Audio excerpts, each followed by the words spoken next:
Hello! Hello, hello! Welcome, welcome, welcome!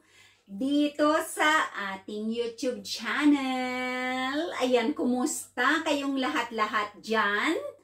Ngayong araw na ito ay halos buong maghapong umuulan. Pero nang sumikat, panandalian yung araw, mga about siguro mga alas 3 ng hapon, ay sabi ko pupunta ako sa forest, peace of mind na naman ako doon, mag-refresh, mag-relax, kasi nga nakakapagod, kapoy-kapoy sa trabaho. Ayan, at ipapakita ko na naman sa inyo ang aking na-harvest na mga wild mushrooms sa forest. 2 oras lang ako at naabutan ako ng ulan doon. Nabasa ang Reyna kay Ngangabes. Pero okay lang yan kasi hindi pa naman masyadong malamig ang panahon dahil autumn pa lang. Kaya umuwi akong basa ang aking jacket, pero marami akong na-collect na naman na mga kabute. Ayan, so at ipapakita ko sa inyo ang aking mga na-collect ngayon dito at i-prepare natin. Huhugasan natin dito sa ating dito sa ating gripo. Ayan, so tara. At ipapakita ko na sa inyo at sasabihin ko ang mga pangalan ng ating na-collect na mga mushrooms ngayong maulang Sabado. Ayan, September na, di ba? Berber na. Ayan, malapit na naman ang Christmas. Kakain tayo ng maraming mushrooms. Ayan, so tara at i-prepare na natin. So, ito, hiniwalay ko itong hapa rosco. Ayan, oh. Talagang first class yan. Maulan kasi, kaya hindi na ako masyadong gumala pa sa forest. Ayan ang hapa rosco. Ayan, hiniwalay ko siya sa plastic. Napakaganda. Ayan, napakasarap na mushroom. Fresh na fresh. Ayan siya. Hapa rosco. Buong buo. Ayan, wala pang kagat. Ni squirrel. Walang kagat. Ng snail. Ayan, talagang buong buo pa. Napakarami ngayon sa forest, kaya lang kapag ganyang umuulan kasi madilim rin talaga sa forest, so kailangan malinaw ang ating mga mata para makita natin ang mga kabute. Ayan, kaya lang syempre basa din ng ulan ang ating salamin, kaya lumabo ang ating paningin. Kailangan kumain ng mga kabute para luminaw ang mga mata. Ayan. So, ito ang hapa rosco na hiniwalay ko ang lalagyan. Then, isusunod natin itong huhugasan ko yung aking kamay kasi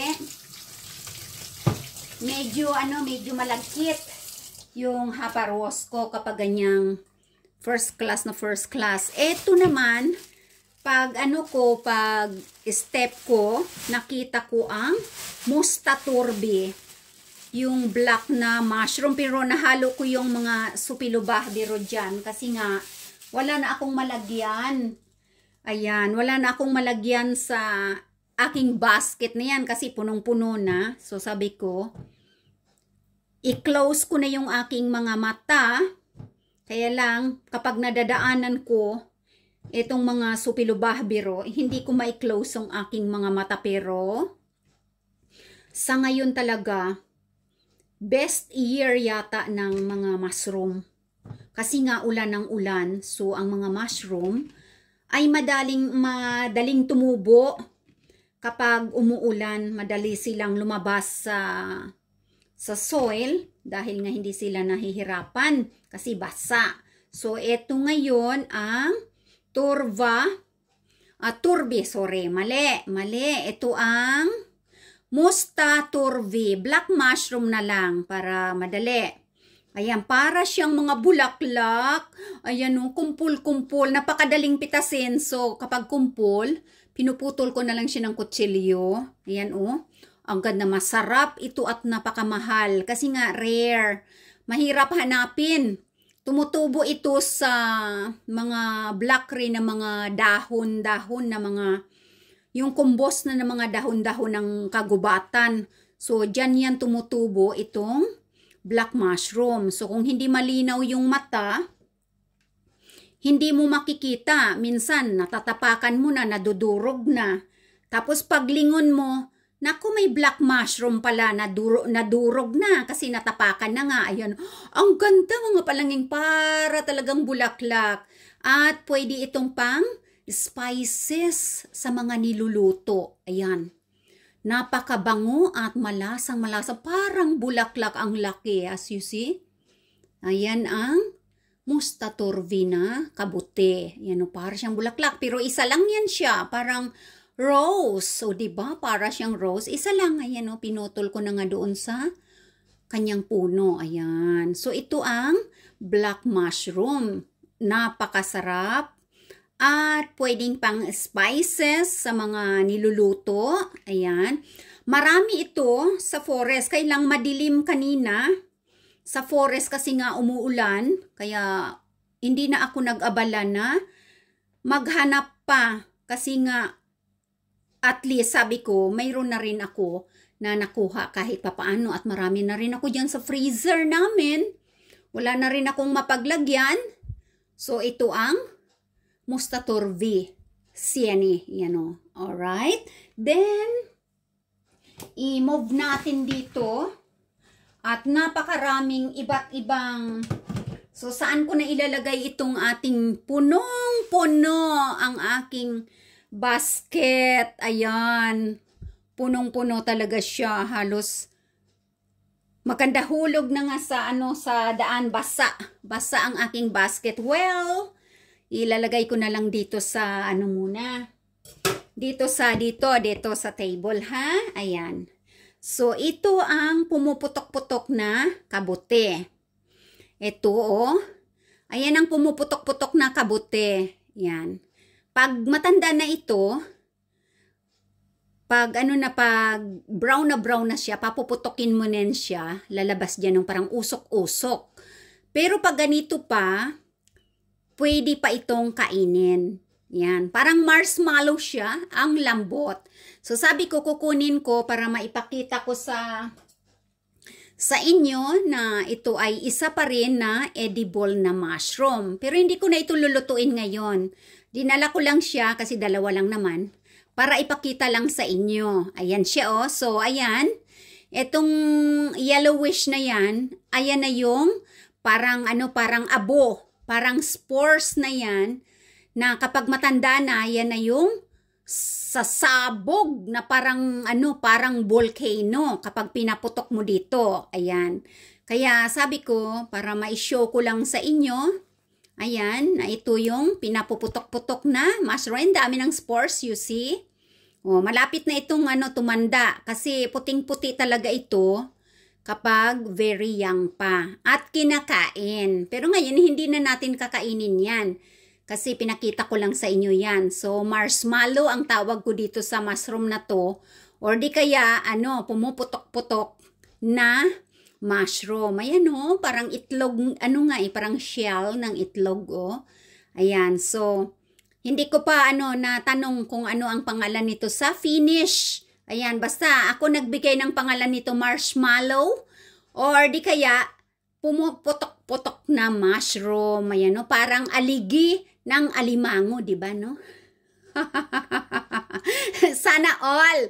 Sana all may aligi ng alimango. Ayan, no? Oh, parang ang sarap-sarap. Putok-putok yan pag matanda na. Parang sasabog yan siya na parang usok o di kaya parang abo. Yan, sasabog. So, yan siya. Ngayon, ito ay hindi na natin kakainin yan. So, itatapon na natin sa basurahan yan. Ayan. For meanwhile, ilagay muna natin dyan kasi sa compost yan mapupunta sa compost. Ayan. Tapos, ayan, at marami ako ditong naipon na ito, may karbaros at nahugas ako ng kamay. Ayan. Okay, ipunin natin ang karbaros ko. Asan ang aking mga lalagyan dito? Ayan, so dito, ilalagay natin ang karbaros ko. Ito yung pinkish-pinkish. Ayan, sa ngayon ay tumutubo na ito. Marami na talagang tubo yan. Yan siya, oh. Napakasarap din na mushroom. Igigisa-gisa lang yan. Yan. Huhugasan natin para maalis. Actually, malinis yan. Organic lahat. Kaya lang ako, huhugasan ko talaga siya para maalis ang mga buha-buhangin. So, ayan, sandali. Marami pa yan. Dito, ayan, ilabas ko na muna itong puniki. So, ito ang puniki. Yan. Matigas na matigas pa yung kanyang ulo. Ayan.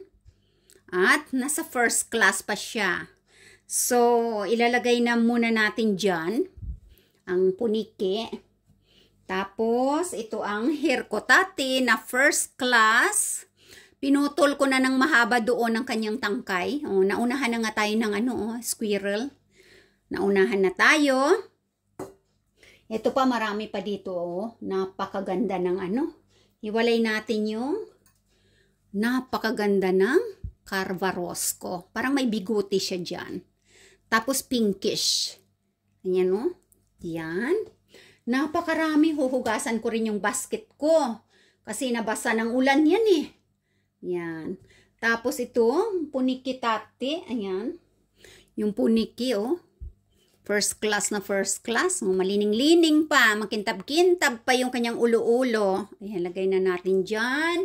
At itong mga bahbiro ko, ay doon yan. Pinaghalo-halo ko na dyan kasi umuulan. Ayan. Napakasarap mag-mushroom. Ito ang hirkotati. First class na first class. Kambal pa, oh. Kambal. Ayan, first class na first class. Ayan, hugasan natin para matanggal itong mga dahon-dahon. Ayan. Napakasarap mga palanggingking magkuha or maghunting ng mga mushroom kasi nakaka-relax. Tapos, mayroon ka pang maiuuwi na mga mushrooms. Ayan. Kasi umulan kasi tapos nag-text si Lalab Solomon. Sabi niya, saan ka na banda na forest? Dalhan kita ng payong dyan. Ayan ang mga puniki na first class. Ayan, wala kasi ako nakitang mga nag-mushroom kasi nga umuulan kaya hindi ko sila mabigyan na naman ng aking mga nakuha na mga mushrooms. Ayan. Tikat anuhin natin itong mga supilo bahbiro. Ang dami. Ang dami talaga. So, ito ay Habarosco. You see? First class na hirkotati. Ayan. Napakarami. First class na hirkotati. May dahon-dahon pa. Basa. Kasi nga, umuulan. Ayan. Ang dami. Napakabilis ko. Napakabilis ko. Sabi ni Lalab Solomon, ang galing mo talagang ang mag-mushroom. Sandali ka lang, sabi niya, punong-puno agad yung mo. Oops, punong-puno ka agad yung mo. O yan, mga palanggian, laki ng aking hirkotati. Yon. Kasi marunong ako mag-mushroom, kaya alam ko yung mga kukunin ko. Dali, dito ka na muna, pinkish-pinkish dyan, para dito may lagay ko pa yan. Ayan. Actually, ang mushroom, hindi na yan, hinuhugasan. Galing sa forest kasi, malinis na ang forest. Eh ako sabi ko, inuhugasan ko talaga para maalis yung mga dahon-dahon. Ayan, organic lahat. Ang gaganda talaga ng mga carbaros ko. Ang dami. Dati ang carbaros ko hindi naman tumutubo ng ganyan karami, or baka hindi lang ako nakakapunta sa forest. Ayan. Oh, ayan. Ito, hihir ko tati, bonsai na bonsai. Yan, sarap, oh. Yan. At ihiwalay ko itong mga, ang dami ng supilobahbiro. Napakarami na. Halos puno na to, ayan, oh. Pero, pag naluto ito, ayan, konti na lang yan. Madaya. Titingnan mo, sobrang dami. Pero pag naluto yan, konti na lang. Kasi lumiliit sila. Ang mga mushroom lumiliit. Kasi nga, water. May water yan sa loob. Nabiyak yung aking, sanang kabila. O, nabiyak yung ulo ng aking hirkutati na first class. O, nasaan kaya ang tangkay nito? Ayan. And of course, ayun na po. Dali, wag kang wag kang mabibiyak. Wag kang mapuputol. Oh, ang laki. Ayan. Sobrang laki ng puniki. Ayun, pahimas nga ako. Ano naman iniisip ninyo dyan, ha? Oh, mushroom ito, organic. Oh, mamula-mula pa. Sobrang laki. Ayan. At ito ay parang may mga bigo-bigote pa dito sa pinakailalim niya. Oh, madulas na kasi mushroom yan eh. Oh. Tapos basa pa, galing sa forest. Ayan, nabasa ng ulan. Kaya yan siya. Okay? So marami pa dito. Ito naman, puniki rin. First class na first class. Ayan ang ulo niya, oh. Ano na naman ang iniisip ninyo dyan sa ganitong ulo-ulo na to? Ha? Ayan o, medyo tumiko nga ng konti eh. Tumiko-tiko siya ng konti. Ayan o. Ito ang puniki. First class na first class. Ayan. Baka nag-iisip na naman kayo ng green-minded dyan. Sa mga green-minded, ito sa inyong maliit. Itong maliit na sa mga green-minded. Ayan, yung maliit. Marami pa. Dami pa yan. Ayan o. Maraming carbaros ko. Kasi ito yung sa ilalim. Yan yung mga nauna kong nakuha. First class na first class hirkutati. Magkaiba ang puniki at saka hirkutati. Ayan, ang hirkutati maputi. Ayan, maputi siya. Tapos, yung puniki, orange. Mamula-mula. Ang dami ko palang carbaros ko. Ang dami ko pala. Ayan wow. May mataba pa na puniki ha. Na may ulo-ulo. Taba pa siya. Ang galing ko talagang mag-mushroom. Punta na kayo dito sa Finland para sama kayo sa akin. Hirkutati. Tuturuan ko kayo na mag-mushroom. Dapat kasama ko si Lalabrisa ngayon. Hirkutati yan. Mag-mushroom. Kaya lang, may work si Lalabrisa. Kaya hindi nakasama. Kaya lang nga, sandali lang naman ako sa forest kasi nga umulan. Ayan. So, ito mga supilobahbiro ko. Ang dami. Halos puno rin itong ko. Sandali lang mga palanggingking. Ayan ayan. Haircut. Puniki. Ayan. Ang dami. Haircut tati. Itong kauna-unahan kong nakuha. Pagpunta ko sa forest, ito kaagad ang nakita ko. Ayan first class na first class. Na haircut tati, wag kang maputol. Ayan. Ito ang puniki. Ayan. So, ang dami. Mamimigay na naman ako sa aking mga mga katrabaho. Mamimigay na naman ako kasi hindi sila nakakapunta sa forest eh. Wala silang forest. Hindi daw nila alam magpunta sa forest or mag-collect. Sabi ko tuturuan ko, hugasan ko na lang itong basket ko. Doon mamaya sa sa labas. Sa gripo doon.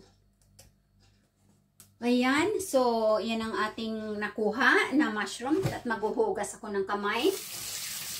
Kasi medyo malagkit-lagkit. Ayan.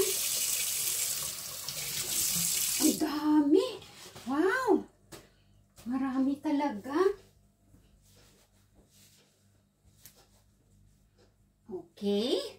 So, ayan, at nakita natin, di ba, ang ating masasarap na mga mushrooms. Kita nyo yan?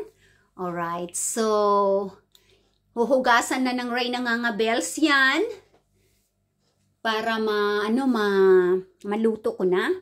Papakuluan lang naman sa water yung mga yan. Tapos, ito, pwedeng direct na ito sa kawali. Pwedeng direct na. At saka ito, yan. Yan, lahat yan, pati itong supilubah, biro. Ito, lahat. Ang dami! Wow! Oh, ito parang carpet na ngayon sa forest. Kapag nakatagpo ka ng, kung tawagin dito, isentuma. Parang carpet. Napakarami. Magsasawa ka lang maghugot-hugot at magputol ng kanilang puno. Kasi yung puno may may gagamba pa. May kunting soil, kaya para malinis na, ayan, pinutol ko na lahat doon. Ayan, napakarami sa forest. Ayan, so, one more time. Ito, at lahat yan, lahat. At saka itong black mushroom ay pwede nang diretso sa kawali. Igisa mo lang siya sa maraming bawang, sibuyas, butter, paminta, at kung anong gusto mong ilagay na karning manok, karning baka, diretso na, masarap na yan. Pero, itong hapa rosco, at saka kangas rosco, wala akong kangas rosco ngayon, hindi ako kumuha. Marami doon kaya hindi na ako kumuha. Kailangan ito ay iboboil mo muna sa water ng 10 minutes para maalis yung kanyang tawag dyan ay kitkira. Yung kanyang pagkamaasim, maalis. Tapos, after 10 minutes, i-drain mo siya. Tapos, hugasan mo ulit siya ng malamig na tubig. Tapos, lalagyan mo na siya ng asin. Tapos, pagkain na siya. O yan. O di kaya, igisa-gisa mo rin sa kung anong gusto mong luto. Pwede sa cream, pwede sa sabaw, at pwede sa gisa-gisa rin karne, manok, o di kaya baka. Ayan. So, lahat ng itong mga mushrooms na ito ay masasarap lahat. So, ayan. At nakita natin, ang dami ko talagang nakulit. Grabe. O, ayan, titatapon na natin itong plastic. Para para hindi na yan siya dyan pakita. Ayan, dali lang at ayusin natin dito ang ating hunted na mga kabute. Alright, ayan. Oh, karbarosco, punikitatit, at hirkotatit, haparosco, ayun, black mushroom, and supilubah, biro, ayan. At yan naman ang pumuputok-putok na kabute. Ayan, so, inyong nakita na naman at natunghayan ang na-collected ng Reyna kay Ngangabels ngayong 2 oras lang at maulan pa sa forest. Yan ang sinasabi, di ba? Kung masipag at may tiyaga, mayroon tayong makukuha at mapapakinabangan makakain sa forest dito sa Finland.